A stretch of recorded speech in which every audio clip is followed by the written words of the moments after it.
Good morning. आइए, हमने पिछले वीडियो में विशेषण के दो भेदों पर विशेष चर्चा किया था। पहला गुणवाचक विशेषण और दूसरा संख्यावाचक विशेषण। संख्यावाचक विशेषण पर हमने बात किया था कि संख्यावाचक विशेषण के भी दो भेद होते हैं, दो प्रकार होते हैं। कौन कौन से भेद होते हैं? निश्चित और अनिश्चित। देखिए, निश्चित और अनिश्चित क्या होता है? निश्चित यानी किसी चीज का निश्चित, जैसे 2 किलो, ऐसे 2 किलो नहीं होगा, 2, 3, 4, 5 संख्यावाचक है तो संख्या यह क्या है? निश्चित संख्या है। लेकिन वही कुछ 2 लोग थे, 2 लोग थे, 5 लोग थे, 10 लोग थे, कुछ लोग थे, थोड़ा सा तो थे, ऐसे जो हैं वह वाक्य जो हैं, जो इनसे जो इन शब्दों से वाक्य बनते हैं वो निश्चित और अनिश्चित का बोध कराते हैं।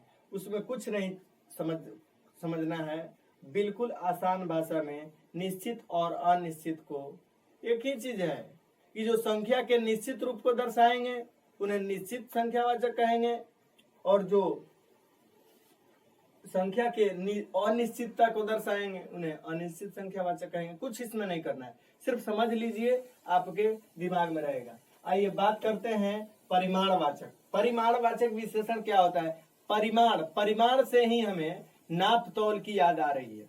परिमाण से ही हमें किस चीज की याद आ रही है? नाप तौल की याद आ रही है। बात करते हैं वैसे शब्द जिससे, कैसे शब्द? वैसे शब्द जिससे संज्ञा या सर्वनाम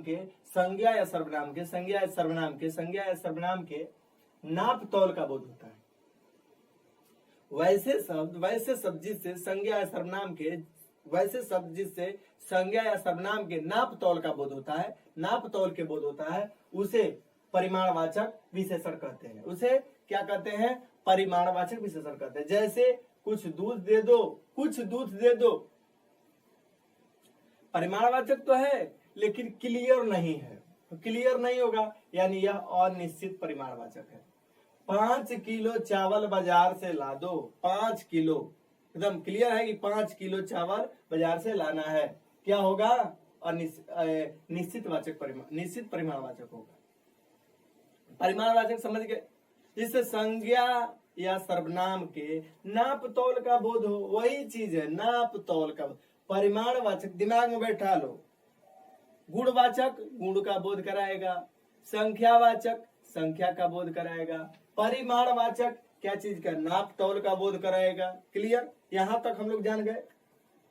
अब बात करते हैं परिमाणवाचक विशेषण के दो भेद हैं, निश्चित परिमाणवाचक, अनिश्चित परिमाणवाचक। देखिए इसमें क्या करना है, आपको अगर डिफिनीशन बनाना है तो बना सकते हैं कि वैसे शब्द जिससे संज्ञा या सर्वनाम के निश्चित, क्या? संज्ञा या सर्वनाम के निश्चित नाप तौल का बोध होता है, उसे परिमाणवाचक विशेषण कहते हैं। जैसे मैं 5 किलो चावल बाजार से ला दो, कोई दिक्कत नहीं होगा। 5 किलो, 10 किलो, 20 किलो, 50 किलो, अरे यार जितना हम दिमाग में लिख दो उतना, लेकिन कुछ थोड़ा जैसे ऐसे नहीं लिखना है, ठीक है? अब अनिश्चित परिमाणवाचक की बात करते हैं तो वैसे शब्द जिससे संज्ञा या सर्वनाम के अनिश्चित नाप तौल का बोध होता है, इसमें निश्चित नहीं है कि इतना ही होगा, उसे परिमाणवाचक विशेषण कहते हैं। जैसे में क्या बोलो? कुछ दूध दे दो, थोड़े चावल दे दो। इसमें क्या है? इसमें नाप तौल का बोध निश्चित का करा रहा है? नहीं करा रहा है, अनिश्चित का बोध करा रहा है। ठीक है, यहां तक आपको परेशानी नहीं होगी, मुझे उम्मीद है। आइए बात करते हैं सर्वनामिक विशेषण का। सर्वनामिक विशेषण तो हलवा है, कुछ नहीं करना है। सर्वनामिक विशेषण से याद रखो कि वैसे विशेषण जो सर्वनाम की तरह प्रयोग किए जाते हैं, वैसे शब्द जो सर्वनाम की तरह प्रयोग किए जाते हैं, वैसे विशेषण वही विशेषण। वैसे शब्द जो संज्ञा के पहले आकर, ये भी बढ़िया है डिफिनीशन, उसको भी आप याद रख सकते हैं, कोई दिक्कत नहीं है। कि वैसे शब्द जो सर्वनाम की तरह प्रयोग हो करके क्या करते हैं? किसी चीज के विशेषता को बतलाते हैं, उन्हें क्या कहेंगे जी?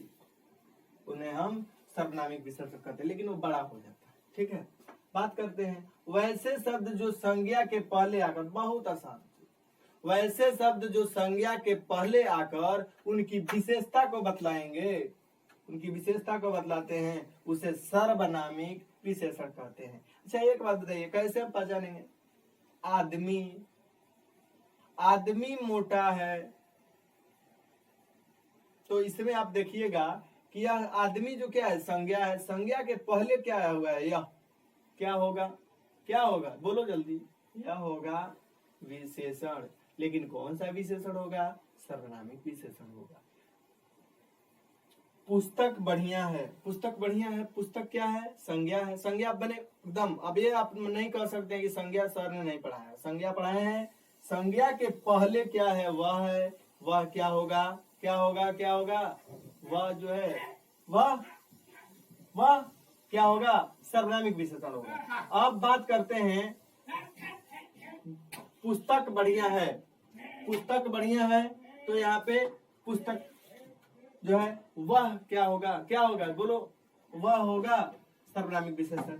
ये चिड़िया का घोंसला है, ये चिड़िया का घोंसला है, इसमें एक क्या होगा, क्या होगा, बोलो, ये जो है वह होगा सर्वनामिक विशेषण।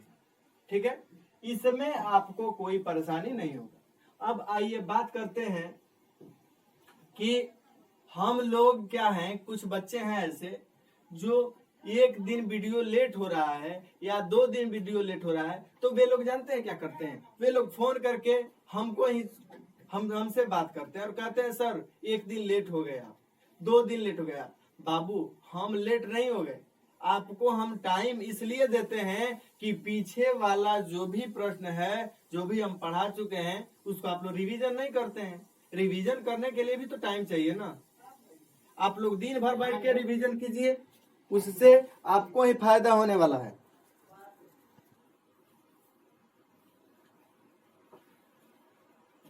आइए हम बात कर रहे थे कि हम लोग कोई भी जब वीडियो 1 दिन या 2 दिन गैप देते हैं या उस दिन नहीं डालते हैं, तो बच्चे फोन करके पूछने लगते हैं कि सर आज क्यों नहीं वीडियो डाले। अरे यार, हो सकता है कि सर के पास कोई परेशानी हो, कोई समस्या हो। ऐसा तो नहीं है कि हम सूखे बोलेंगे कि नहीं हम वीडियो नहीं बनाएंगे। इससे बाबू आपका भविष्य जुड़ा हुआ है, साथ ही साथ मेरा जो दायित्व है वह भी जुड़ा हुआ है। एक शिक्षक का दायित्व होता है कि वह अपने बच्चे को अच्छे तरीका से ज्ञान दे सके, पढ़ाए, ताकि वह भी नाम ले कि हाँ भाई सर थे, अच्छे व्यक्ति थे, कुछ न कुछ पढ़ा रहे थे। इसमें स्कूल हमको क्या कर रहा है, आप हमको क्या कर रहे हैं, उससे मतलब नहीं है। दायित्व है, करना है। अब देखे होंगे पहले गुरुकुल में क्या होता था, गुरुकुल के बारे में आपको पता होगा। आप सीरियल देखते हैं, क्या कहते हैं, रामायण देखते हैं, महाभारत देखते हैं, तो उसमें गुरुकुल का जो है थोड़ा बहुत झलक दिखती है। तो उसमें आपको पता चला होगा कि आखिर गुरुकुल में पहले कौन कौन सी व्यवस्थाएं थी। तो यह जो हिंदी है, यह आप लोगों को ऐसा नहीं है कि सिर्फ कहानी पढ़ना, सारांश, व्याकरण, सिर्फ यही नहीं सिखाती, साथ ही साथ आपको संस्कार सिखाती है। तो ये तो पढ़ना जरूरी है ही, साथ में संस्कार भी सीखना बेहद जरूरी है। और अभी भी हम यही देख रहे हैं कि बस 2, 3, 4 बच्चे एक्टिव हैं। अरे भाई सब लोग एक्टिव हो जाओ ना, क्या दिक्कत है। ठीक है, और सब्जेक्ट की पढ़ाई नहीं हो रही है, हम इस चीज को मानते हैं, एक्सेप्ट करते हैं, लेकिन जो हो रही है यार उसमें भी तो महारत तुम हासिल कर लो। हमारे एक सब्जेक्ट को पढ़ाने का क्या मतलब है बताइए? मतलब यही है कि इसमें भी आप महारत हासिल कर लो। हाँ, मान लीजिए मेरा वीडियो 1 दिन नहीं आया, सपोज मान लीजिए नहीं आया, उस दिन आप क्या करेंगे, टोटल जितना हमने पढ़ाया है सबको क्या करो, रिवीजन कर लो ना, याद कर लो, पूरा रट जाओ, दिन भर उसी को बैठ के पढ़ो ना, क्या दिक्कत है। आप ऐसे भी दूसरा सब्जेक्ट नहीं पढ़ते होंगे, मुझे उम्मीद है, हम जानते हैं ना, हम जानते हैं। और जरूरी भी नहीं है, इसलिए नहीं है कि आप लोग लॉकडाउन में खेलने से बढ़िया है कि कम से कम हिंदी ही पढ़ लो ना, हिंदी ही पढ़ो, कोई सब्जेक्ट पढ़िए जो समझ में आ रहा है। और मुझे यह भी लगता है कि हिंदी आपको बेहतर तौर तरीका से समझ में आता होगा। मातृभाषा है, सब लोग हिंदी थोड़ा बहुत जानते हैं, कोई भी पढ़ा देगा, कोई भी समझा देगा, आप खुद पढ़ समझ लेंगे तो ये सबसे बड़ी बात होती है। आप पढ़िए, बस मेरा सोच यही है। दूसरा मेरा कोई मकसद नहीं है कि मैं इसमें कुछ ना कुछ इधर उधर की बातें करूं, जी नहीं। मुझे बस इतना ही समझाना है आपको कि आप पढ़िए, बस इधर उधर आप भी ना करें। हाँ, खेल कूद करना है कीजिए, लेकिन सबका समय है। ऐसा नहीं है कि समय है तो आप दिन भर खेल रहे हैं, नहीं बाबू, समय हाथ से निकल जाएगा, पछताने लगोगे। इन चीजों को याद रखना है। फिर मिलते हैं नेक्स्ट वीडियो में। Thank you.